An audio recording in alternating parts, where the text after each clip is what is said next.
Here we are. It is 2023. And luckily today I am joined with Anna. Hi, Anna.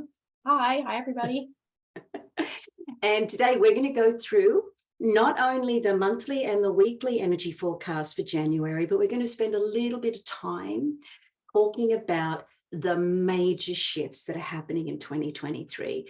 This year really is the seed planting for the next 12 years and 20 years. So there's two very big cycles that are coming up, two cycles of tradition that are ending. And we're going to talk a little bit more about it. But before we jump into that, Anna, I wanted to ask you, you have been with the group since the inception back in March 2021. You have had a year and a half of sacred self-connection time, blending in astrology. And I just want to hear from you. How has incorporating this into your life made impact for you? It's made a lot of impact.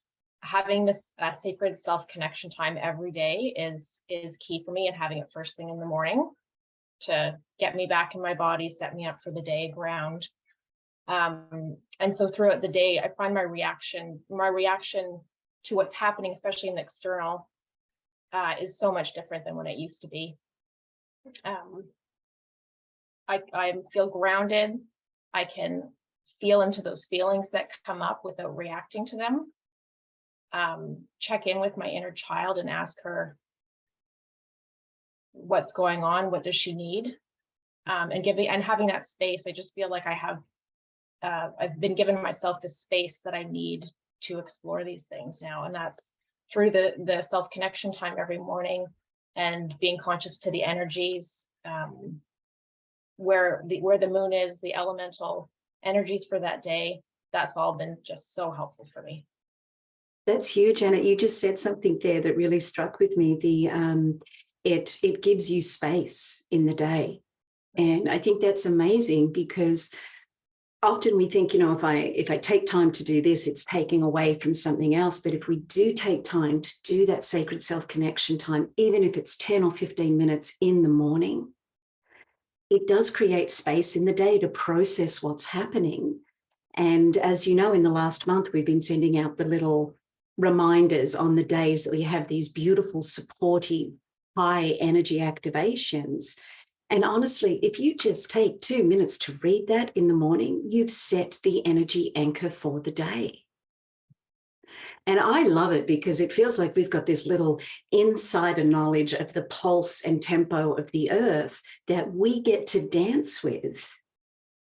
Because when things are riled up in the collective and we're aware of it, and other people may not be, we don't tend to take things as personally as we would if we're not in the know of these energies.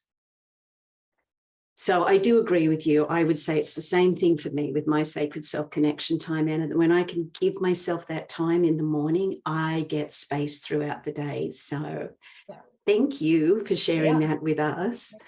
And Anna and I were talking earlier, we were saying that, at the beginning of a new year, everybody's like, what's the top 10 of 2022 and what's going to happen in 2023? There's always that energy of new resolutions, and it's a new year, it's a new start, let's get going. Yet that's the calendar year start in January. As we know astrologically, the year doesn't actually start until the spring equinox on the 21st of March every year, when we come into that energy of new life, when we're in that Aries energy of I commit. However, where we are now, starting the year in that Aquarius energy, moving into Pisces energy, is what really closes out our year. And I'm just going to flip over to our wheel of consciousness so we can see what consciousnesses we are talking about here. You can see I put some little planets on today's chart because I thought it looks a little different. Eh? I thought this would help us take a look at the big picture that's happening for 2023.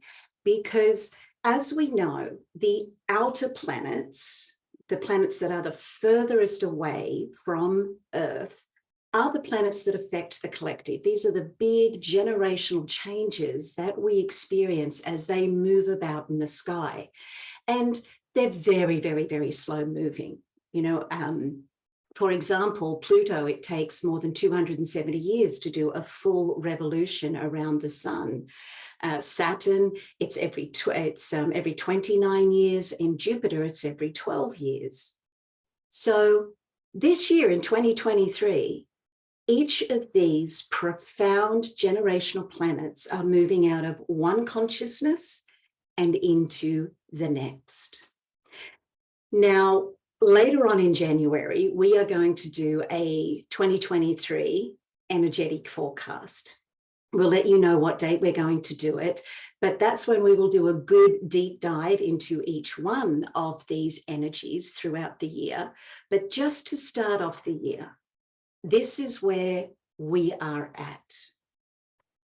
On the 20th of December, just before Christmas, Jupiter, the planet of expansion and growth, the great benefic that brings good abundance into our life, was up here. And then on the 20th of December, Jupiter clicked over here down into Aries, which is the consciousness of I am and self-commit. Okay? Now, depending on your elemental makeup in your chart, when this happened on the 20th of December, if you have a lot of fire in your chart, you may have felt a little bit of a kick forward, a little bit of a, whoa, here we go. Yet, if you don't have a lot of fire in your chart, it may kind of feel at the moment that the new year hasn't really started. But don't you worry, it will the moment that Mars goes direct in the second week of January.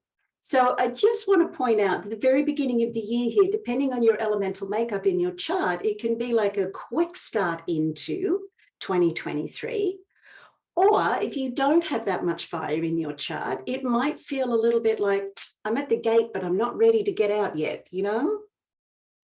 So just keeping that little energy in mind for 2023 and the start of January is, as we go through the weeks, you'll know when to take action, you'll know when to rest.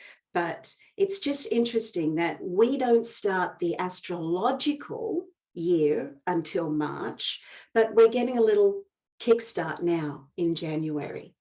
Okay.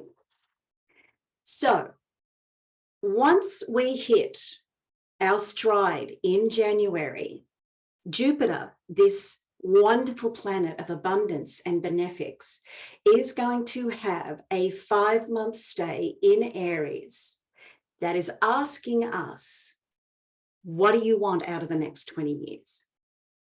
20 years? 20 years, yes, I know.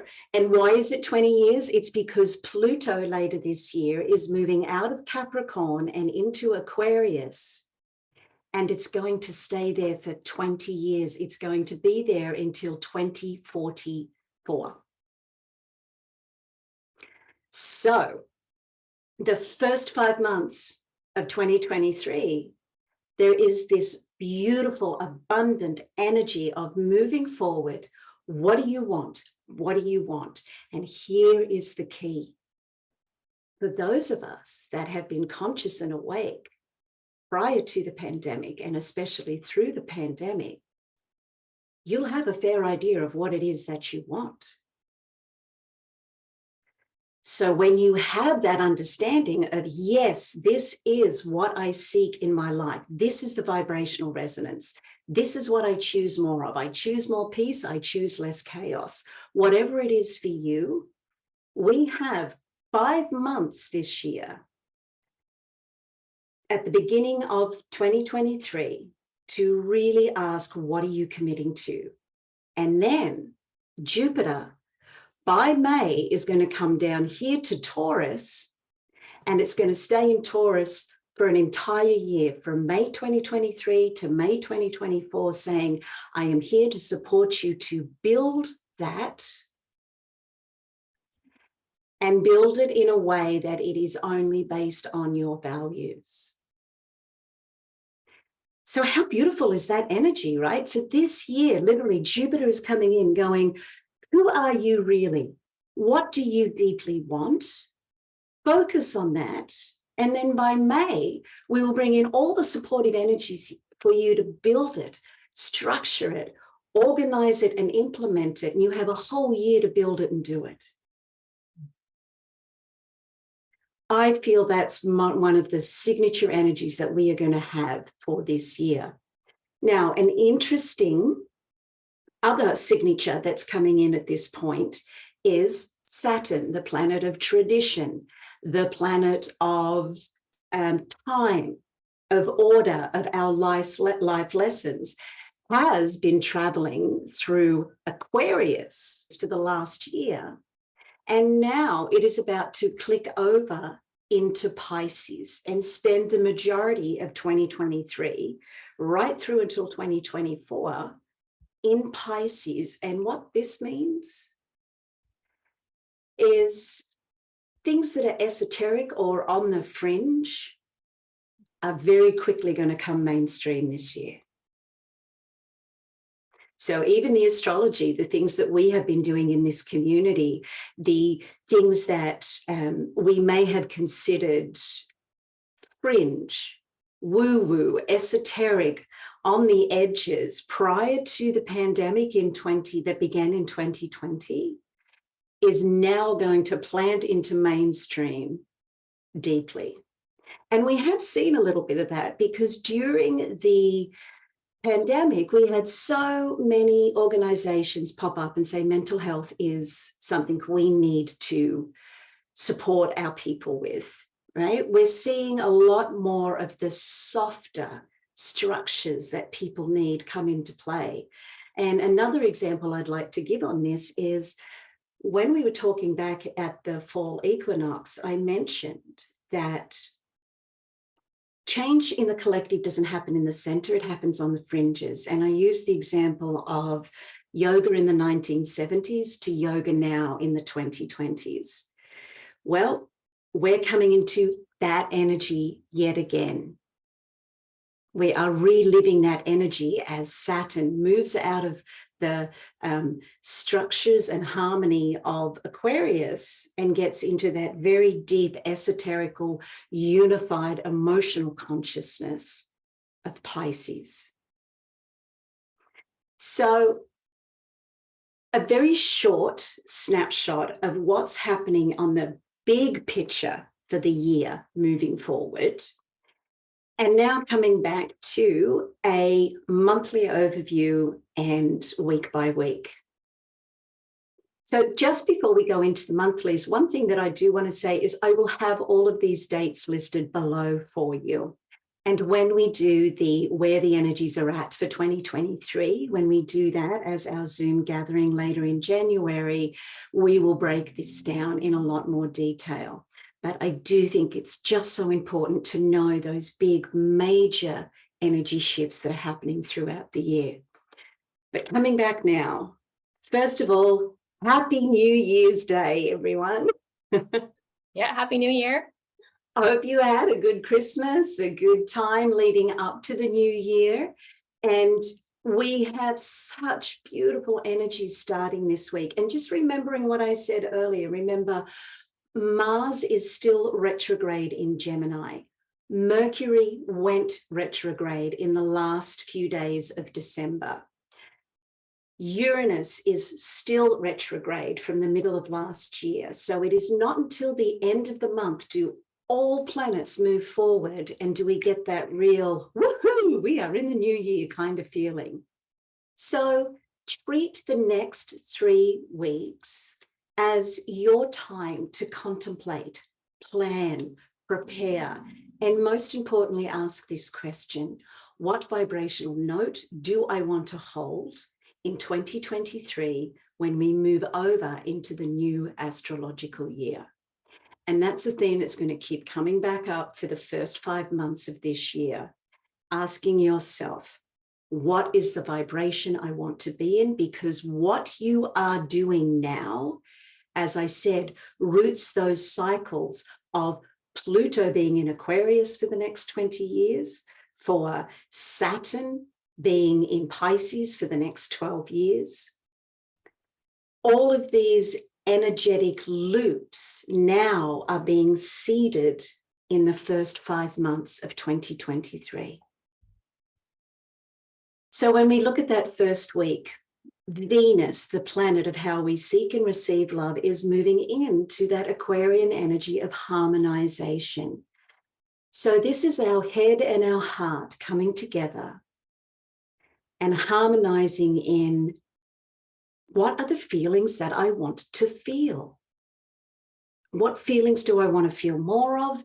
And what are the feelings that I'll acknowledge, but I refused to dwell in any longer?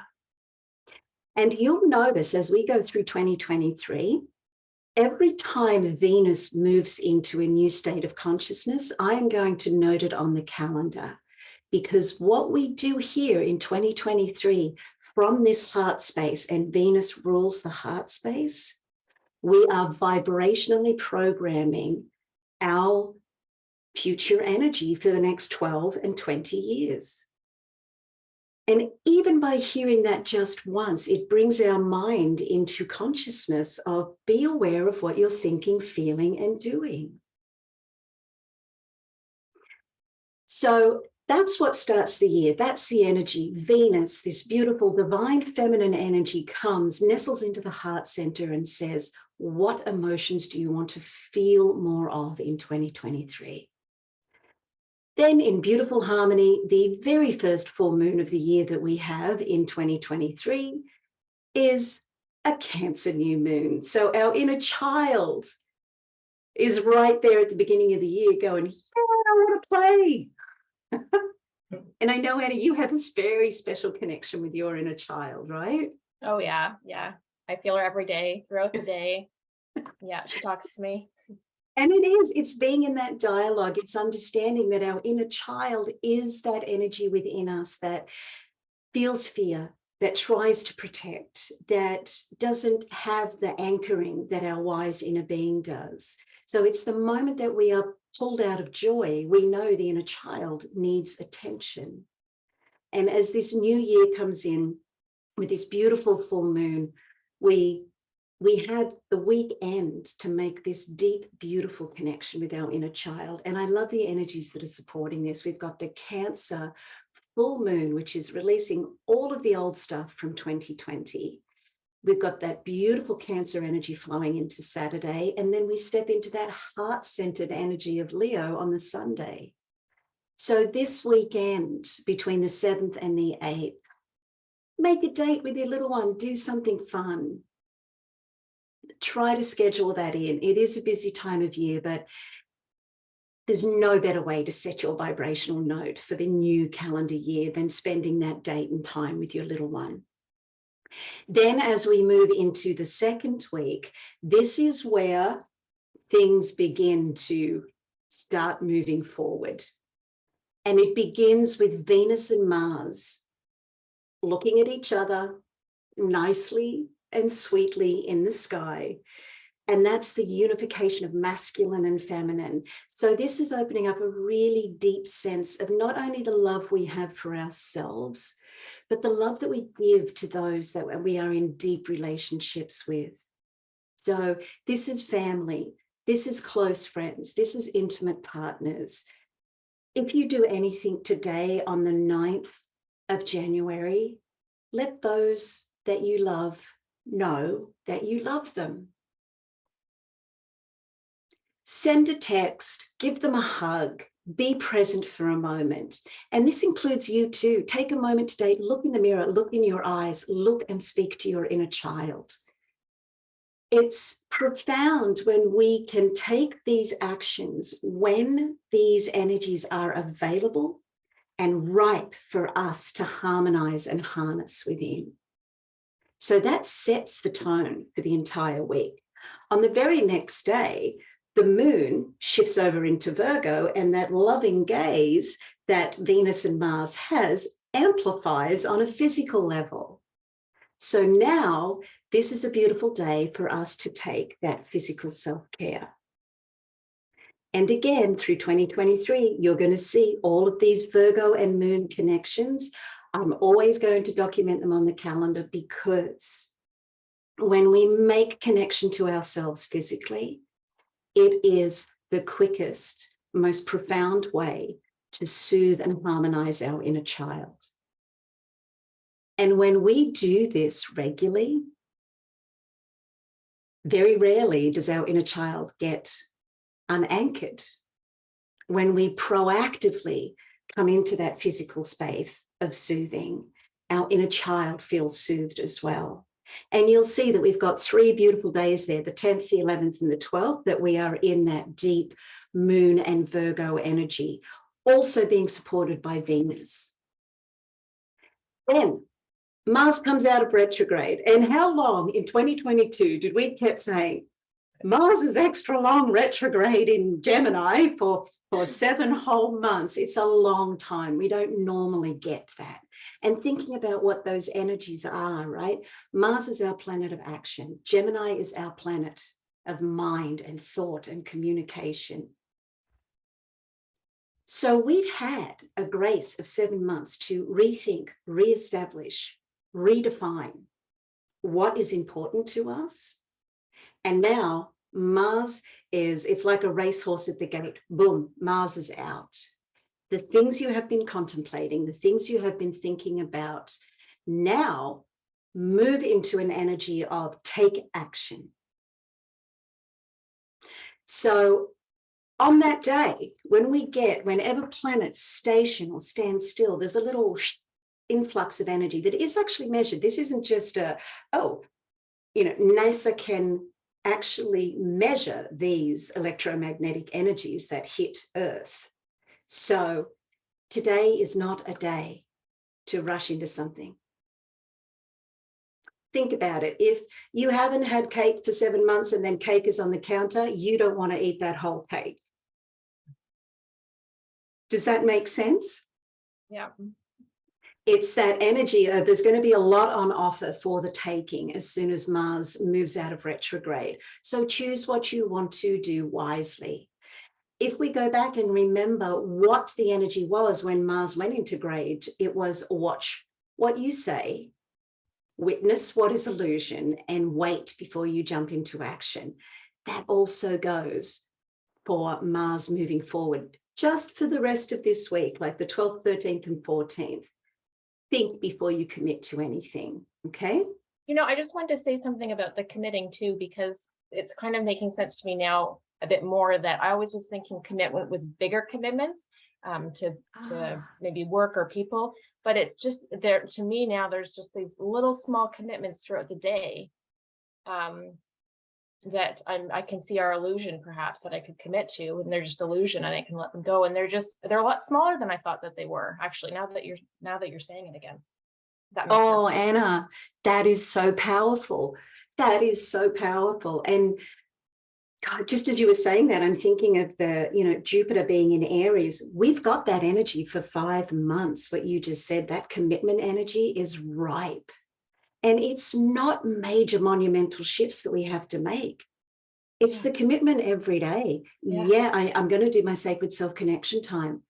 If you find yourself in a mental rant and you're, moaning to yourself or about something externally, stop, ground, bring that back into vibrational resonance.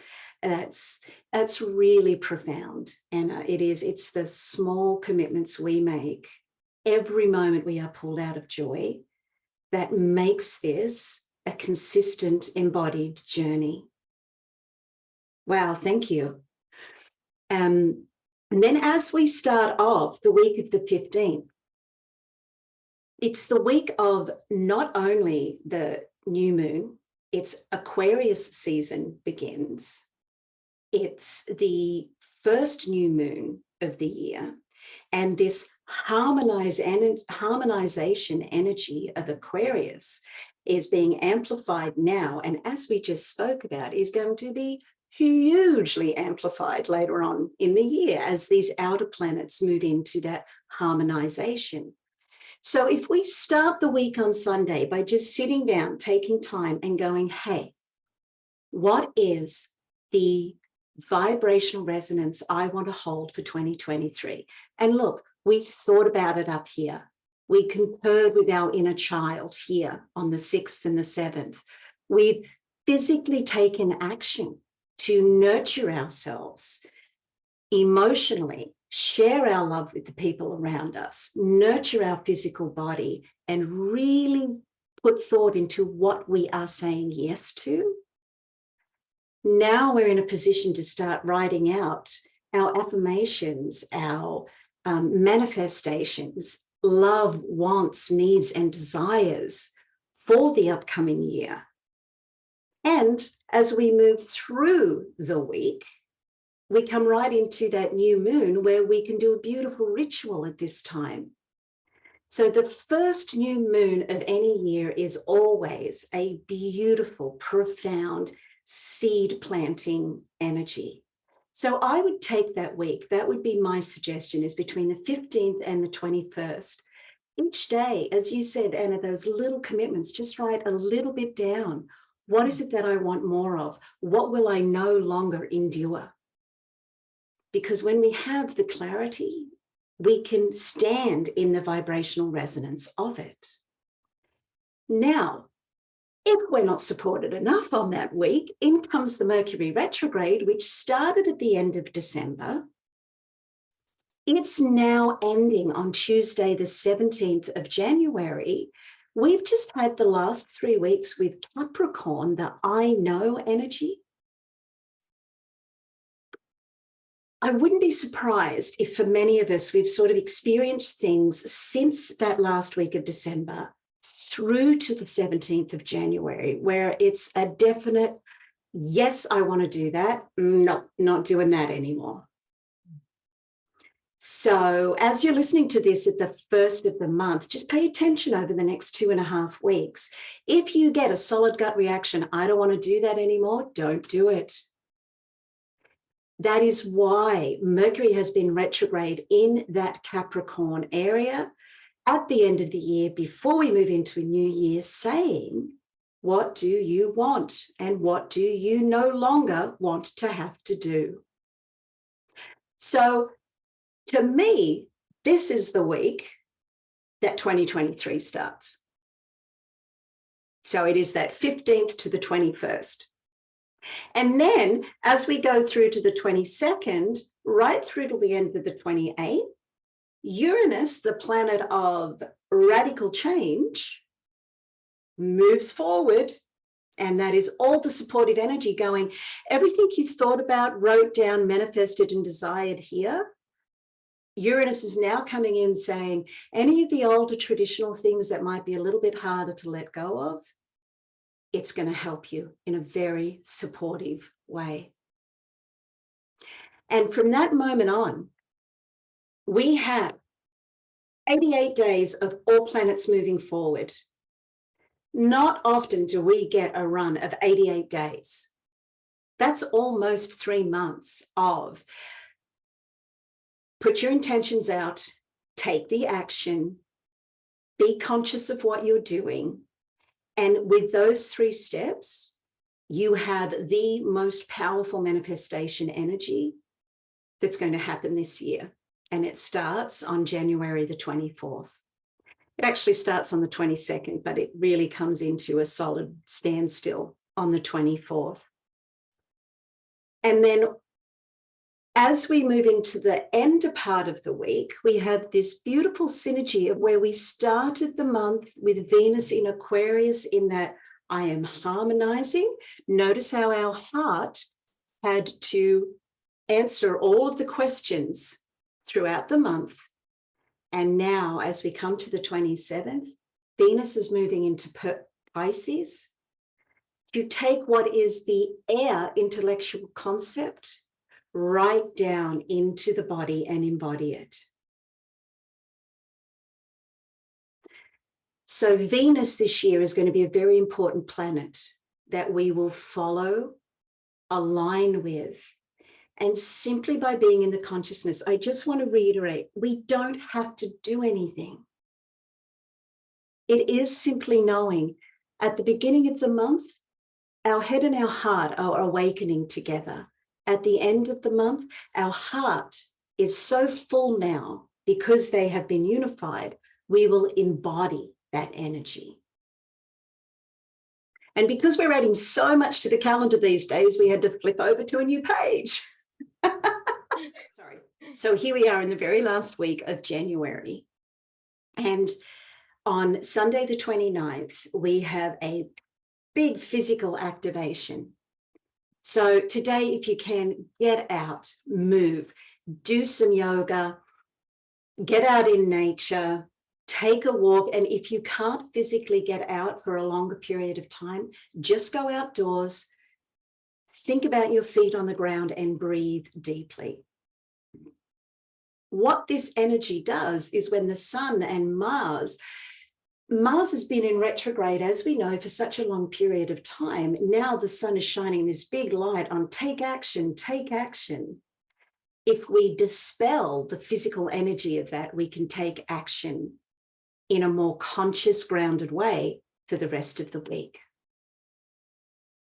So then we are closing out January. It absolutely seems just amazing that we are talking about now coming into the end of the first month of 2023 and beginning into the second month of 2023. And February we're going to touch a lot more on this in the February monthlies and weeklies, but just a little reminder here. On February the 2nd, a very deep nurturing, a very still, quiet, again, we're in that Cancer energy, connecting with the inner child, the water triad is being activated. So get still, nourish yourself emotionally. Very, very important that you ground here, because on the following day, on the Friday, the sun's energy comes in there, and it's a day of quietness, of introspection. This is not the day to have arguments. This is not the day to act out emotionally. This is not the day to numb out. This is the day to say, emotionally, I ground and I stay in this place solidly for myself and the people around me. Because when you do that, once again, you are rooting that energy for the remainder of 2023. You are closing out old energies from 2022 and really preparing to move into the new astrological year. So there we have it. That's a pretty solid overview of the month and even the first 6 months of 2023. So there's a lot to digest here. I would suggest with this for the beginning of the year, maybe listen to this once or twice. There's a lot of information in what we've discussed today. And the only reason I'm saying this is we just have this beautiful window. We're coming into these 88 days of seed planting. That really is, it's the garden preparation for what the plants are going to look like in 12 and 20 years. You don't have to do anything. All you have to do is be present and ground. Acknowledge the energies each day. And in doing that, you are already in vibrational alignment. And when you are in that space, you are in a constant state of spiritual expansion. Yeah. So we will see you each Sunday for the rest of the month in your inbox. Anna and I will be back to do the weeklies. So Happy New Year. Happy New Year. Bye. I have to say too, I'm glad you're encouraging to rewatch the video, because I haven't rewatched the videos of any before. I don't think, maybe one small one. But last week I rewatched one from a couple months ago, and I got so much more out of it. I just saw it through a different lens. You know, obviously 2 months have gone by. I was a different person, or just different energetically. And yeah, so it was so helpful. So I just highly recommend that for people to rewatch videos. And I see there's a lot of views actually on a lot of the videos. So I suspect quite a few people are rewatching the videos. Rewatching, because we hear it. And when the subconscious hears it, it's amazing, right? Mm-hmm. It's amazing what the subconscious can retain. And the subconscious generally remembers it when we are confronted with something that relates to it. Mhm. And then it sort of works its way up to the conscious mind to say, oh, I need to go and ground now. Oh, that's right. My inner child's playing up because I was meant to have a date with her today. Yeah. Yeah. No, it's very, very valuable to go back and watch mid-month. And that's why we decided to do the weeklies. So you could get another little recap each Sunday. And as long as we listen and are conscious to it, no other energy is required. Mm-hmm. Mm-hmm. And that is the spiritual law of reciprocity. It is through consciousness of what is possible, we tap into the highest vibration of the infinite field of potential. Mm-hmm. So yeah, a really good practice to re-listen. And you know what, Anna, I think I'm going to cut this little bit and add it to the end of our video because it's important to know. Yeah. Oh, good. I hope you do. Yeah. Yes. Good.